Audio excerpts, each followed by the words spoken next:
TANCET 2019 கான MBA மற்றும் MCA கான கவுன்சிலிங் டேட் வந்து ஷெட்யூல்ஸ் அனௌன்ஸ் பண்ணிட்டாங்க.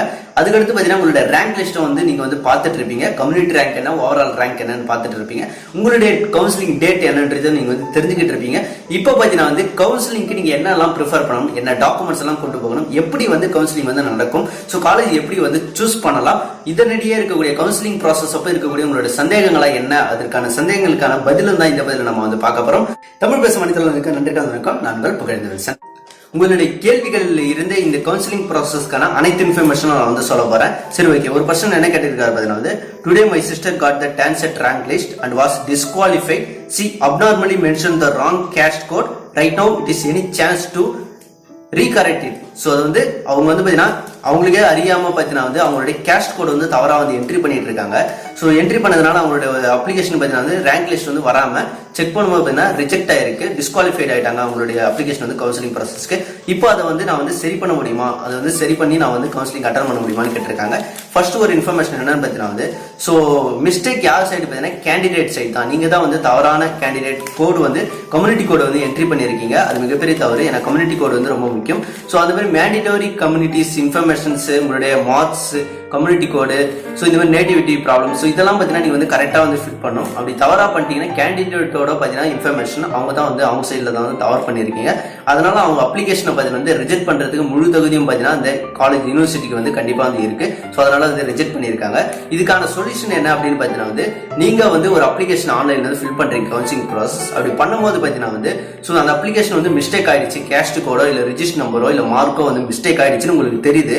அதை வந்து டவுன்லோட் பண்ணி எடுத்துட்டீங்க, எல்லாம் கம்ப்ளீட் ஆகி பண்ணிட்டீங்க, பேமெண்ட் எல்லாம் பண்ணிட்டு டவுன்லோட் பண்ணி எடுத்த பிறகு அந்த அப்ளிகேஷன்ல பார்க்கும்போது மிஸ்டேக் பண்ணிட்டீங்கன்னு தெரியுது. இப்போ அந்த டைம்ல நீங்க என்ன பண்ணணும் பார்த்தீங்கன்னா அவங்க வந்து ஒரு 3 to 4 days வந்து கொடுத்தாங்க. இந்த 2019 கவுன்சிலிங் பார்த்தீங்கன்னா வந்து 3 to 4 days வந்து டைமிங் கொடுத்தாங்க. சில பேர் மிஸ்டேக் பண்ணவங்கள வந்து சரி பண்ணிக்கலாம்னு சொல்லிட்டு அந்த டைம்ல பார்த்தீங்கன்னா மிஸ்டேக் பண்ணிருக்கூடிய அந்த இடத்துல உங்களுக்கு அந்த காலம்ல இந்த அப்ளிகேஷன் ஆன்லைன் அப்ளிகேஷன்ல மிஸ்டேக் கேஸ்ட் கோட் மிஸ்டேக் ஆயிருக்குன்னா கேஸ்ட் கோடை நீங்க வந்து ரவுண்ட் அப் பண்ணிட்டு மேல உங்களுக்கு சரியான கேஸ்ட் கோட் நீங்க வந்து என்ட்ரி பண்ணி அதை வந்து இமெயிலையோ இல்ல வந்து போஸ்டர் மூலமா நீங்க வந்து ஃபார்வர்ட் பண்ணிக்கணும் யூனிவர்சிட்டி காலேஜஸ்க்கு.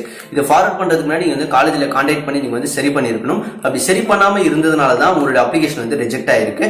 ஸோ இனிமே அப்ளை பண்றவங்க நிறைய பேர் வந்து அடுத்த வருஷம் பண்றவங்களா இருந்தாலும் அப்ளிகேஷன்ஸ் வந்து மிஸ்டேக் ஆயிடுச்சு அப்படின்னா அது காலேஜ்ல கான்டாக்ட் பண்ணி அப்ளிகேஷன் வந்து சரி பண்றது முயற்சிக்கணும். அப்படி பண்ணாம நீங்க அப்படியே விட்டுட்டீங்கன்னா உங்க அப்ளிகேஷன் வந்து ரிஜெக்ட் ஆக தான் செய்யும். இதற்கு ஒரு சொல்யூஷன் வந்து எதுவுமே கிடையாது. ஏன்னா ரிஜெக்ட் பண்ணிட்டாங்க, ரேங்க் லிஸ்டும் வந்துருச்சு. ஸோ இதுக்கப்புறம் நம்ம வந்து எந்த ஒரு சொல்யூஷனும் வந்து எதிர்பார்க்க முடியாது. அடுத்த வருஷம் இந்த இதே ப்ராப்ளம் வராம நீங்க வந்து அப்ளை பண்றதுக்கு முயற்சி செய்யுங்க. அடுத்த கொஸ்டின் பார்த்தீங்கன்னா வந்து ரேங்க் லிஸ்ட் எதுக்கு ப்ரோ அப்படின்னு சொல்லிட்டு ஒருத்தர் வந்து கேள்வி கேட்டிருக்காரு. இந்த ரேங்க் லிஸ்ட் அப்படின்றது பார்த்தீங்கன்னா வந்து ஸோ ஒவ்வொருத்தரும் பார்த்தீங்கன்னா ஒவ்வொரு மார்க் வந்து எடுத்திருப்பாங்க. சில பேர் பார்த்தீங்கன்னா சேம் மார்க்ஸ் வந்து எடுத்திருப்பாங்க. ஸோ இங்க எல்லாருக்கும் பார்த்தீங்கன்னா 1 by 1 கியூ மாரி அரேஞ்ச்மெண்ட் வந்து லிஸ்ட் அவுட் பண்ணணும். ஸோ இப்படி லிஸ்ட் பண்ணும்போது பார்த்தீங்கன்னா ஒவ்வொருத்தரா வந்து கவுன்சிலிங் வந்து அட்டன் பண்ணுவாங்க. முன்னுரிமை யாருக்கு வந்து அதிக மார்க் எடுத்திருக்காங்களோ அவங்களுக்கு வந்து முன்னுரிமை கிடைக்கும். ஸோ இதுல TANCET மார்க் யார் வந்து அதிகமாக எடுத்திருக்காங்களோ அவங்களுக்கு வந்து ஃபர்ஸ்ட் ப்ரிஃபரன்ஸ் கிடைக்கும். ஒருவேளை ஒரே ஸ்கோரோட பார்த்தீங்கன்னா வந்து நான் 25 மார்க் எடுத்திருக்கேன், நீங்களும் ஒரு 25 மார்க் எடுத்திருக்கீங்க, அந்த மாதிரி ஒரு 5 பேர் எடுத்திருக்காங்கன்னா 5 பேருக்கும் பாத்தீங்கன்னா ஒரே ரேங்க் வந்து கொடுக்க முடியாது. அதுக்கு அடுத்தபடியா பாத்தீங்கன்னா யூஜினுடைய கட் ஆஃப் ஸ்கோர், யூஜினுடைய மார்க்ஸ் வந்து பார்ப்பாங்க. அது வந்து யார் யாருக்கு டிஃபரன்ஸ் இருக்கு, யார் அதிகமா இருக்காங்களோ அவங்களுக்கு பிஃபோர் வந்து ரேங்க் போகும். அதுலயும் சேமா இருக்காங்க அப்படின்னா அதுக்கப்புறம் பாத்தீங்கன்னா ஏஜ் ப்ரிஃபரன்ஸ் பார்ப்பாங்க. யாருக்கு வந்து ஏஜ் வந்து அதிகமா இருக்கோ அவங்களுக்கு ப்ரிஃபரன்ஸ் கொடுப்பாங்க. ஸோ இந்த மாதிரி பாத்தீங்கன்னா வந்து ஒவ்வொரு கேட்டகரியா வந்து செக் பண்ணி அவங்களுக்கு ரேங்க் சிஸ்டம் வந்து அனௌன்ஸ் பண்ணுவாங்க. இதனால பாத்தீங்கன்னா ரேங்க் ஃபர்ஸ்ட்ல போறவங்க பாத்தீங்கன்னா அவங்களுக்கு ப்ரிஃபரன்ஸா பாத்தீங்கன்னா வந்து பெஸ்ட் வந்து காலேஜஸ் வந்து கிடைக்கும். இந்த அரேஞ்ச்மெண்டால பாத்தீங்கன்னா வந்து ஸோ அதிக மார்க் எடுத்துருக்கிறவங்களுக்கு பாத்தீங்கன்னா வந்து ஃபர்ஸ்ட்லேயே அவங்க வந்து காலேஜ் வந்து சூஸ் பண்ணிக்கலாம். இதுக்காக தான் வந்து ரேங்க் லிஸ்ட் அப்படின்றத வந்து அனௌன்ஸ் பண்றாங்க.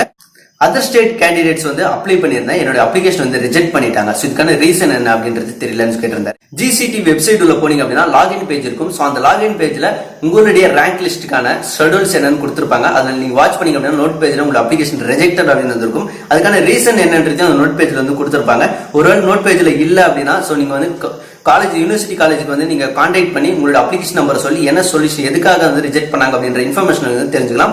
எதுக்காக மோஸ்ட்லி இருக்கும் பார்த்தீங்கன்னா நீங்க சென்ட் பண்ண வேண்டிய நேட்டிவிட்டி சர்டிஃபிகேட் ஏதாவது மிஸ்டேக் பண்ணிருப்பீங்க, சென்ட் பண்ணாம விட்டுட்டு இருப்பீங்க, இல்ல கம்யூனிட்டியில ஏதாவது மிஸ்டேக் பண்ணி அனுப்பியிருப்பீங்க, இல்ல நீங்க வந்து மேண்டிட்டரி காலம்ஸ் ஏதாவது மிஸ்டேக்காக நீங்க வந்து சென்ட் பண்ணிருப்பீங்க, சில டாக்குமெண்ட்ஸே ஏதாவது மிஸ் பண்ணிட்டு இருப்பீங்க. ஸோ இந்த ரீசனால பாத்தீங்கன்னா உங்களோட அப்ளிகேஷன் வந்து ரிஜெக்ட் பண்றதுக்கு முழு தகுதியும் வந்து அந்த காலேஜுக்கு வந்து இருக்கு. ஸோ அதனால தான் வந்து ரிஜெக்ட் ஆயிருக்கும். அதுக்கான ரீசனை நீங்க வந்து தெரிஞ்சுக்கிறது ரொம்பவே சிறந்தது. How find college seat individually அப்படின்றது ஒரு கேட்டிருந்தாரு. ஸோ காலேஜினுடைய சீட் வந்து கண்டிப்பா நீங்க வந்து தெரிஞ்சுக்கணும் அப்படின்னா அந்த வெப்சைட், அந்த காலேஜினுடைய பர்டிகுலர் காலேஜினுடைய வெப்சைட்டுக்குள்ள ஓபன் பண்ணி பாருங்க. அதுல உங்களுடைய மாஸ்டர் டிகிரியான MBA மற்றும் MCA கோர்சஸ் ஓபன் பண்ணீங்கன்னா லாஸ்ட் இயர் சீட்ஸ் எவ்வளவு அப்படின்றது இருந்திருக்கு அப்படின்றத வந்து தெரிஞ்சுக்கலாம். அப்படி இல்லை அப்படின்னா அண்ணா யூனிவர்சிட்டி வெப்சைட்லேயே போயிட்டு நீங்க வந்து செக் பண்ணாலும் உங்களால வந்து தெரிஞ்சுக்க முடியும். டைரக்டா கூகுள்லேயே சர்ச் பண்ணாலும் நீங்க வந்து ஈஸியா வந்து அந்த பர்டிகுலர் காலேஜ்ல எவ்வளவு சீட்ஸ் வந்து இருக்கு அப்படின்றத கிளியரா வந்து தெரிஞ்சுக்கலாம். அது தெரிஞ்சுக்கிட்டு இந்த கவுன்சிலிங் வந்து நீங்க தாராளமாக வந்து அட்டன் பண்ணலாம். College wise eligibility cut off in 2019 for TANCET MBA மற்றும் MCA க்கான. சோ அதாவது என்ன கேட்டிருக்காங்கன்னா அது கேள்வியை பத்தினா அவர் வந்து சரியா புரிஞ்சுக்கல, அது ரொம்ப குழப்பமான கேள்வி தான் அவரு. சோ என்ன கேட்டிருக்காங்க 2019ல கட் ஆஃப் ஸ்கோர் 2019 எந்தெந்த காலேஜுக்கு என்னென்ன கட் ஆஃப் ஸ்கோர் இருக்கும் அப்படின்றது கேட்டிருக்காரு. சோ இது வந்து பாத்தீங்கன்னா அவர் வந்து சரியா வந்து புரிஞ்சுக்கணும். சோ இது வந்து last year TANCET cut off score என்ன, MBA என்ன MCA என்ன வந்து அனௌன்ஸ் பண்ணியிருந்தாங்க. சோ இந்த 2018ல அனௌன்ஸ் பண்ண இந்த கட் ஆஃப் ஸ்கோர் எதை டிபெண்ட் பண்ணி வந்து அனௌன்ஸ் பண்ணியிருக்காங்க அப்படின்னா, சோ இது வந்து லாஸ்ட் இயர் கவுன்சிலிங்ல வந்து சூஸ் பண்ணிருப்பாங்க. சோ அதிக மார்க் எடுத்தவங்க டாப் காலேஜ் சூஸ் பண்ணிருப்பாங்க. அதே காலேஜ்ல குறைவான லாஸ்ட் பர்சன் வந்து சூஸ் பண்ணிருப்பாரு. அவருடைய கட் ஆஃப் ஸ்கோரும் ஃபர்ஸ்ட் பர்சன் சூஸ் பண்ண அந்த மேக்ஸிமம் ஸ்கோரும் மினிமம் ஸ்கோரும் அந்த பர்டிகுலர் காலேஜினுடைய மேக்ஸிமம் ஸ்கோர் மினிமம் ஸ்கோரை வச்சு தான் வந்து டிஃபர் பண்ணுவாங்க. இப்ப அந்த காலேஜ்ல யார் வந்து குறைவான மார்க்ல TANCET ஸ்கோர்ல சூஸ் பண்ணிருக்காரோ அதுதான் வந்து கட் ஆஃப் ஸ்கோரா வந்து கொடுத்திருப்பாங்க இந்த வருஷம். அதே மாதிரி இந்த வருஷம் கவுன்சிலிங் 2019 கவுன்சிலிங் கம்ப்ளீட் ஆனாதான் அந்த பர்டிகுலர் காலேஜ்ல கடைசி கட் ஆஃப் ஸ்கோருக்கு எவ்வளவு கிடைச்சிருக்கு, எந்த சீட் வந்து கிடைச்சிருக்கு அப்படின்றத வந்து தெரிஞ்சுக்க முடியும். அதனால நீங்க எல்லாரும் கவுன்சிலிங் முடிச்ச பிறகுதான் இந்த 2019 ஒரு பர்டிகுலர் காலேஜ்ல வந்து மினிமம் கட் ஆஃப் ஸ்கோருக்கு எவ்வளவு பர்சன்டேஜ் வந்து கிடைச்சிருக்கு, எவ்வளவு மார்க் வந்து கிடைச்சிருக்கு அப்படின்றத இந்த கவுன்சிலிங் முடிஞ்சாதான் வந்து தெரிஞ்சுக்க முடியுமே தவிர கவுன்சிலிங் நடக்கிறதுக்கு முன்னாடியே நீங்க வந்து தெரிஞ்சுக்க முடியாது. So last year cut of score வந்து உங்களுக்கு பயன்படுற மாதிரி இந்த வருஷம் நீங்க அட்டன் பண்ணி நீங்க சூஸ் பண்ணிட்டீங்க அப்படின்னா அந்த காலேஜ்ல மினிமம் கட் ஆஃப் ஸ்கோர் யாருக்கு வந்து கிடைக்குதோ சோ அந்த கட் ஆஃப் ஸ்கோரை வந்து அடுத்த வருஷம் 2020ல அட்டன் பண்றவங்களுக்கு கட் ஆஃப் ஸ்கோரை வந்து செக் பண்ணிடுவாங்க. சோ அதுக்காக மட்டுமே தவிர இப்பவே நீங்க வந்து 2019 கட் ஆஃப் ஸ்கோர் எல்லாம் தெரிஞ்சுக்க முடியாது. நீங்க போய் அட்டன் பண்ணிட்டு வந்தா மட்டுமே வந்து தெரிஞ்சுக்க முடியும். ஓவரால் ரேங்க் முக்கியமா இல்ல கம்யூனிட்டி ரேங்க் முக்கியமா அப்படின்றத ஒரு பர்சன் வந்து கேட்டிருந்தாரு.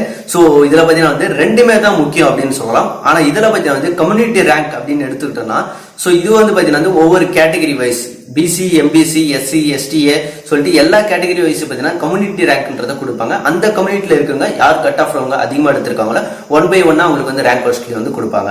அதே மாதிரி பாத்தீங்கன்னா ஓவரால் ரேங்க் வந்து கொடுப்பாங்க. சோ இது பாத்தீங்கன்னா கம்யூனிட்டி வைஸ் இல்லாம அப்ளை பண்ண மொத்த பேருக்குமே வந்து ரேங்க் லிஸ்ட் அனௌன்ஸ் பண்ணுவாங்க. அதிக மார்க்ல இருந்து குறைவான மார்க் எடுத்தவங்க வரணும் ஒரே ரேங்க் சிஸ்டம் வந்து கொடுப்பாங்க. சோ இதுதான் வந்து ரெண்டுத்துக்கு வந்து டிஃபரன்ஸ். இதுல ரெண்டுத்துல எது முக்கியம் அப்படின்னு பாத்தீங்கன்னா வந்து நம்மளுக்கு பாத்தீங்கன்னா வந்து கம்யூனிட்டி ரேங்க் தான் வந்து முக்கியம். சோ அதுதான் வந்து கவுன்சிலிங் வந்து நம்மளுக்கு வந்து கால் ஃபர் வந்து பண்ணுவாங்க. கவுன்சிலிங் ப்ராசஸ் நம்மளுக்கு நடக்கும்போது பாத்தீங்கன்னா ஒவ்வொரு கேட்டகரி வைஸா வந்து பிரிச்சிருவாங்க. SC, MBC, SC, STA மற்றும் சொல்லிட்டு எல்லா கேட்டகரி வைஸ் BC அப்படின்ற எல்லா கேட்டகரி வந்து பிரிச்சிருவாங்க. சோ ஒவ்வொரு கேட்டகரியில வந்து பாத்தீங்கன்னா வந்து அந்தந்த கேண்டிடேட்ஸ் ஒரு டாப் 5 ஃபர்ஸ்ட் ரேங்க்ல இருந்து 50 வரலும் கூப்பிடுவாங்க. அதே மாதிரி பாத்தீங்கன்னா SCல எடுத்தோம்னா டாப் 5 1ல இருந்து 50 வரலும் கூப்பிடுவாங்க. சோ இந்த மாதிரி ரேங்க் பிரகாரம் ஒவ்வொரு கம்யூனிட்டி வைஸா தான் வந்து ரேங்க் பிரகாரம் வந்து கூப்பிடுவாங்க இந்த கவுன்சிலிங்க்கு. சோ அதனால கம்யூனிட்டி ரேங்க் தான் வந்து முக்கியம். கம்யூனிட்டி வைஸா ரேங்க் வைஸ் தான் வந்து கூப்பிடுவாங்க. ஓவரால் ரேங்க் வைஸ் வந்து கண்டிப்பா வந்து கூப்பிட மாட்டாங்க. சோ கம்யூனிட்டி ரேங்க் தான்ன்றது ரொம்ப. என்னுடைய TANCET ஸ்கோர் 5, என்னுடைய TANCET ஸ்கோர் 10, 20, 35, 50, 70. சோ இந்த மாதிரி கட் ஆஃப் ஸ்கோர் உங்களுக்கு வந்து உங்களுடைய TANCET ஸ்கோர் வந்து இப்படி வந்து வேரியேஷன் வந்து இருக்கலாம். சோ எனக்கு வந்து எந்த காலேஜ் வந்து கிடைக்கும், இந்த 25 மார்க்கு என்ன காலேஜ் வந்து கிடைக்கும் அப்படின்றத நீங்க வந்து கேட்கலாம். சோ உங்களுக்கான பதில் என்ன பார்த்தீங்கன்னா last year 2018 cut off score எப்படி வந்து செக் பண்ணும் அப்படின்றத GCT வெப்சைட்ல இருக்கு. சோ அதை வாட்ச் பண்ணி இப்போ நீங்க வந்து 25 மார்க் எடுத்திருக்கீங்க அப்படின்னா அந்த 25 மார்க் என்ன காலேஜஸ் எல்லாம் இருக்கு லாஸ்ட் இயர் வந்து கிடைச்சிருக்கு அப்படின்றத லிஸ்ட் அவுட் வந்து தயார் பண்ணுங்க. ஒரு 20 காலேஜ் லிஸ்ட் வந்து எடுங்க. அந்த 20 காலேஜ் தான் நீங்க வந்து இந்த வருஷத்துக்கான முயற்சி செய்யக்கூடிய காலேஜ் லிஸ்டா வந்து இருக்கும். அப்படிதான் நீங்க வந்து முயற்சிக்கணும். சோ எந்த காலேஜ் அப்படின்றது அக்யூரேட்டான காலேஜ் வந்து யாராலுமே வந்து டிசைட் வந்து பண்ண முடியாது. Last year cut off base பண்ணி இதெல்லாம் கிடைக்கலாம் அப்படின்றத நீங்க வந்து எதிர்பார்க்கலாம்.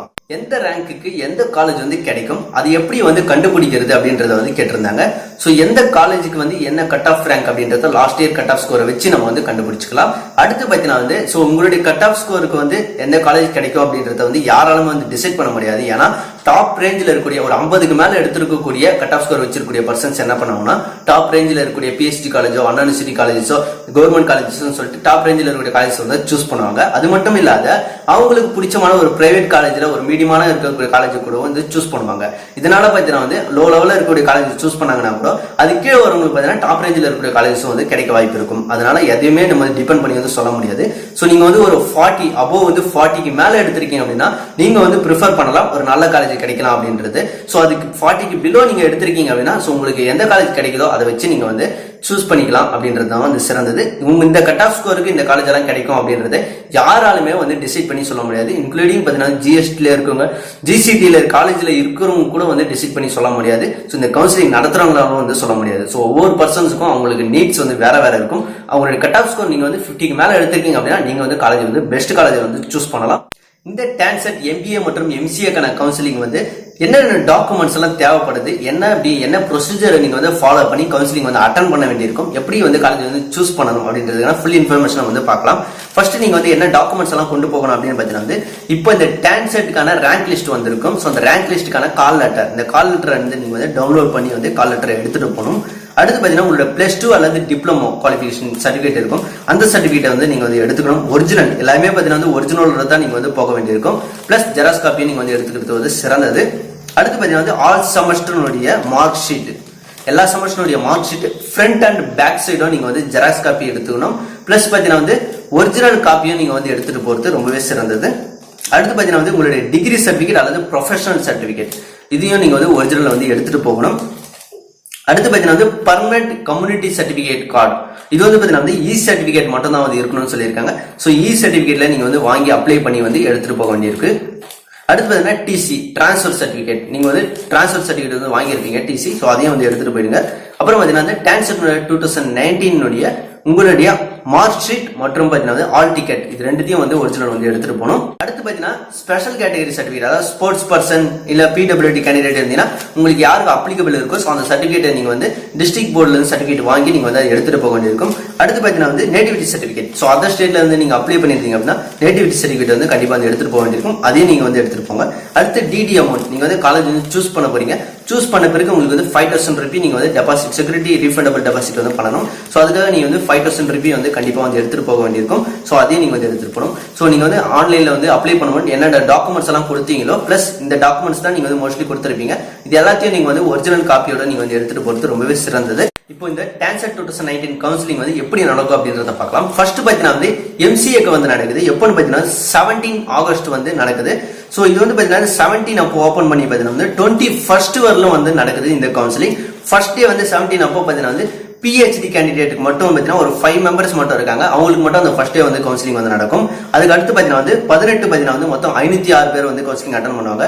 19 பார்த்தீங்கன்னா வந்து 549 பேரும், 20ஆம் தேதி பார்த்தீங்கன்னா 473 பேரும் வந்து அட்டன் பண்ணுவாங்க. இதுல மொத்த பேர் பார்த்தீங்கன்னா மொத்த ஸ்டூடெண்ட்ஸ் பார்த்தீங்கன்னா வந்து 1528 ஸ்டூடெண்ட்ஸ் வந்து கவுன்சிலிங் வந்து அட்டன் பண்ண போறாங்க. இந்த MCA கேட்டகரிக்கு MCA கோர்ஸுக்கு மட்டுமே பார்த்தீங்கன்னா வந்து ஸோ இதுல பார்த்தீங்கன்னா வந்து 20th வந்து பார்த்தீங்கன்னா வந்து கவுன்சிலிங் வந்து கம்ப்ளீட் ஆகிடும். இந்த கம்ப்ளீட் ஆன பிறகு பார்த்தீங்கன்னா வந்து SCA கம்யூனிட்டி, அதாவது பார்த்தீங்கன்னா ஷெட்யூல்ட் கேஸ்ட் அருந்ததில் இருக்கக்கூடிய சீட்ஸ் வந்து நிறைய பேர் வந்து புக் பண்ண மாட்டாங்க. சில நிறைய பெண்டிங் சீட்ஸ் வந்து இருக்கும். இப்போ அந்த சீட் எல்லாம் யார் கொடுப்பாங்க பார்த்தீங்கன்னா ஷெட்யூல்ட் கேஸ்ட்ல இருக்கவங்களுக்கு வந்து SC கம்யூனிட்டில இருக்கிறவங்களுக்கு வந்து டிரான்ஸ்ஃபர் பண்ணி கொடுத்துருவாங்க.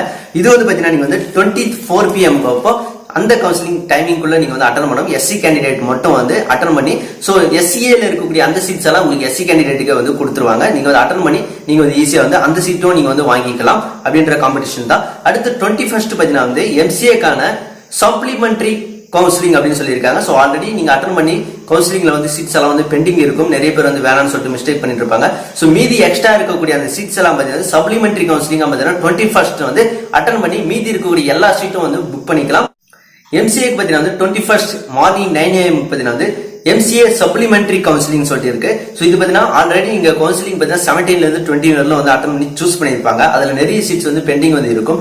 அந்த சீட்ஸ் எல்லாம் பார்த்தீங்கன்னா வந்து எக்ஸ்ட்ரா இருக்கக்கூடிய சீட்ஸ் வந்து அடிஷனல் சப்ளிமெண்டரி கவுன்சிலிங் வச்சு ஸோ மீதி இருக்கக்கூடிய ஆல்ரெடி அட்டன் பண்ணுங்க எல்லாரும் பார்த்தீங்கன்னா வந்து சப்ளிமெண்டரி கவுன்சிலிங் வந்து அட்டன் பண்ணி மீதி இருக்கிற எல்லா சீட்டும் வந்து நீங்க வந்து புக் பண்ணிக்கலாம். அதுக்கு தான் இந்த அடிஷனலா பார்த்தீங்கன்னா வந்து சப்ளிமெண்டரி கவுன்சிலிங் அப்படின்றத வந்து வச்சிருக்காங்க. இதே மாதிரி பார்த்தீங்கன்னா MBA கேண்டிடேட் பார்த்தீங்கன்னா வந்து 21 பார்த்தீங்கன்னா வந்து PhD கேண்டிடேட் மட்டும் 14 பேர் வந்து ஃபர்ஸ்ட் டே கவுன்சிலிங் அட்டன் பண்ணுவீங்க. அதுக்கப்புறம் பார்த்தீங்கன்னா 25ல இருந்து 21ல இருந்து பார்த்தீங்கன்னா 28 பேர்ல பார்த்தீங்கன்னா 6504 பேர் வந்து பார்த்தீங்கன்னா கவுன்சிலிங் மொத்தம் எலிஜிபிள் ஆயிருக்கீங்க. ஸோ நீங்க எல்லாரும் கவுன்சிலிங் வந்து அட்டன் பண்ணுவீங்க. 28 பார்த்தீங்கன்னா 2 PM பார்த்தீங்கன்னா வந்து SCA அருந்ததிர் கேண்டிடேட்ல இருக்கக்கூடிய பெண்டிங்கா இருக்கக்கூடிய சீட்ஸ் பார்த்தீங்கன்னா வந்து SC கம்யூனிட்டில இருக்கிறவங்க வந்து புக் பண்ணிக்கலாம். 28 2 PM வந்து கவுன்சிலிங் அட்டன் பண்ணிக்கலாம். அடுத்து பாத்தீங்கன்னா 28 பாத்தீங்கன்னா 4 PM சப்ளிமெண்டரி MBA கேட்டகரிக்கான சப்ளிமெண்டரி கவுன்சிலிங் வந்து நடக்கும். சோ இதுல பிஃபோரா நீங்க அட்டன் பண்ணி உங்களுக்கு வந்து சீட்ஸ் வந்து கிடைக்கல அப்படின்னா சோ சப்ளிமெண்டரி கேட்டகரியில வந்து நீங்க வந்து அட்டன் பண்ணி நீங்க வந்து காலேஜ் வந்து சூஸ் பண்ணி எடுத்துக்கலாம். சோ இந்த கவுன்சிலிங் அப்போ பாத்தீங்கன்னா நீங்க 1 hour பிஃபோரா வந்து பொறுத்து ரொம்பவே சிறந்தது அப்படின்றத கொடுத்திருக்காங்க. என்ன டாக்குமெண்ட்ஸ் எல்லாம் எடுத்துட்டு வரணும்னு சொல்லியிருந்தா சோ அந்த அனைத்து டாக்குமெண்ட்டுமே ஒரிஜினல் வந்து எடுத்துட்டு போயிருங்க. சோ அதோட பாத்தீங்கன்னா டிடி அமௌண்ட் 500 நீங்க எடுத்துட்டு போயிட்டு அங்க இருக்கக்கூடிய பேங்க்ல தான் நீங்க வந்து அப்போ அந்த செகண்ட் கவுன்சிலிங் அட்டன் பண்ணும்போது தான் நீங்க வந்து டிடி அமௌண்ட் வந்து எடுக்க வேண்டியிருக்கும். அதனால இங்கேயே நீங்க எடுத்துட்டு போக வேண்டிய அவசியம் கிடையாது. அட் டைம்ல தான் நீங்க வந்து கவுன்சிலிங்கான டிடி வந்து எடுக்க வேண்டியிருக்கும். ஸோ அதனால கன்ஃபியூஷன் தேவையில்ல.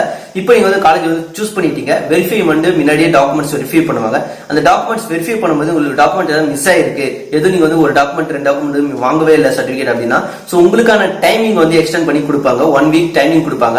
ஸோ இதுல 5 days கொடுப்பாங்க. அந்த டைமிங்குள்ள நீங்க வந்து ஒரிஜினல் டாக்குமெண்ட் எடுத்துட்டு வந்து அவங்க கிட்ட வந்து வெரிஃபை பண்ற வரலும் பாத்தீங்கன்னா உங்களுடைய நீங்க புக் பண்ணி இருக்கக்கூடிய அந்த சீட் பாத்தீங்கன்னா வந்து வித்தட்ல வந்து வச்சிருப்பாங்க. சோ அது புக் பண்ணி அந்த வெரிஃபை பண்ணா மட்டும்தான் உங்களுக்கான அந்த சீட் வந்து உறுதியாகும். அந்த டேட்குள்ள நீங்க வந்து கரெக்டா வந்து டாக்குமெண்ட்ஸ் வந்து வெரிஃபை பண்ணிக்கணும். இந்த டான்செட் கவுன்சிலிங் அட்டன் பண்ற அனைவருக்கும் வாழ்த்துக்கள். சோ இந்த பதிவுல இருந்து ஏதாவது கேள்விகள் ஏதாவது இருந்தாலும் கவுன்சிலிங் பத்தின டவுட்ஸ் ஏதாவது இருந்தாலும் கண்டிப்பா அந்த கமெண்ட்ல வந்து லீவ் பண்ணுங்க. என்னால் முடிஞ்ச அளவுக்கு உடனடியாக வந்து ஆன்சர் பண்றேன். சோ நன்றி, மீண்டும் அடுத்த பேச சந்திப்போம். நன்றிகளோட நான் பகிர்ந்து.